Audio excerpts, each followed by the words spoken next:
পাগলে ফোন দেয় রে এখন, হ্যাঁ পুজো করার সময়। হ্যালো, আরে না রে ভাই, ওই যে নামাজ পড়তে আসছি, পুজো করতেছি। আর ওটা ব্যবস্থা তো আমি করবো, সমস্যা নাই। না না না, আমি যে সন্ধ্যার দিকে একসাথে হবো, দেখা করবো তোর সাথে। আচ্ছা ঠিক আছে, হ্যাঁ রাখি। এই এই ভাই, আপনি এটা কোনো কাম করলেন? দেখতেছেন আমি মানুষটা উজু করতেছি, আপনি আসে টেপটা বন্ধ করে দিলেন। আরে ভাই, ট্যাপ বন্ধ করবো না তো কী করবো? আপনি যে ট্যাপ ছেড়ে দিয়ে মোবাইলে কথা বলতেছেন, পানি অপচয় করতেছেন, তো ট্যাপটা বন্ধ করা ছাড়া আর কোনো উপায় আছে বলেন? আরে ভাই, আমি তো উজু করতেছি, উজুর পানি কি অপচয় হয় নাকি? অবশ্যই অপচয় হয়। আপনি জানেন না অপচয়কারীদেরকে আল্লাহ রাব্বুল আলামিন পছন্দ করেন না? কারণ পবিত্র কোরআনে আল্লাহ রাব্বুল আলামিন বলেছেন অপচয়কারী শয়তানের ভাই। আপনি তো সেই কাজটাই করতেছেন।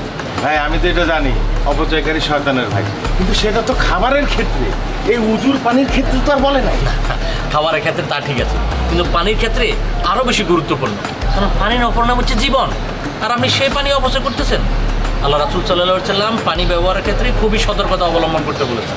না না ভাই, এটা কোনোভাবেই উচিত না। এই বিষয়ে আপনার একটা হাদিস শুনুন, যে হাদিসটি ইবনে মাজাহ 425 নম্বর হাদিসে উল্লেখ আছে। হযরত আব্দুল্লাহ ইবনে ওমর রাদিয়াল্লাহু আনহু থেকে বর্ণিত। তিনি বলেন, একদিন রাসূল সাল্লাল্লাহু আলাইহি ওয়াসাল্লাম সাদ রাদিয়াল্লাহু আনহুকে অতিক্রম করে যাচ্ছিলেন, মানে তার পাশ দিয়ে যাচ্ছিলেন। তখন তিনি উযুরত অবস্থায় ছিলেন। রাসূল সাল্লাল্লাহু আলাইহি ওয়াসাল্লাম বললেন, কী ব্যাপার, পানি অপচয় হচ্ছে কেন? তখন সাদ রাদিয়াল্লাহু আনহু বললেন, ইয়া রাসূলুল্লাহ, আমি তো উযু করতেছি, এখানে পানির অপচয় হবে কেন? তখন রাসূল সাল্লাল্লাহু আলাইহি ওয়াসাল্লাম বললেন, যদি উযু করো তবুও পানি যাতে অপচয় না হয় সেই বিষয়ে খেয়াল রাখবা।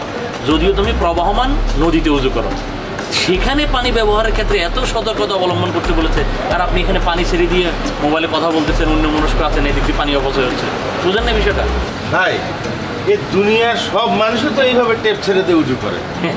আপনার মধ্যে এরকম অনেকেই আছে, পানির ট্যাপ ছাড়িয়ে দিয়ে মেসওয়াক করতেছে, কুলি করতেছে, বা ওই যে দাড়ি খিলাল করতেছে। কেন এই কাজগুলো ট্যাপটা বন্ধ করে দিয়ে কাজ করা যায় না? তাদের তো পানির অপচয় হয় না।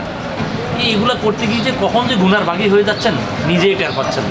হায় হায়, এটা আপনি কী বলতেছেন? সব কামাইতে আসা পরে জানি গুনার ভাগিদার হবো? হ্যাঁ, সেটাই তো হচ্ছে। না না না, আমি তো এটা আগে এইভাবে চিন্তা করি নাই।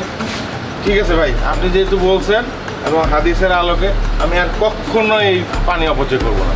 ধন্যবাদ ভাই, আপনি আপনার ভুলটা বুঝতে পেরেছেন। তাহলে এখন থেকে আর পানি অপচয় করবেন না, আর কাউকে যদি পানি অপচয় করতে দেখেন নিষেধ করবেন, বুঝিয়ে বলবেন।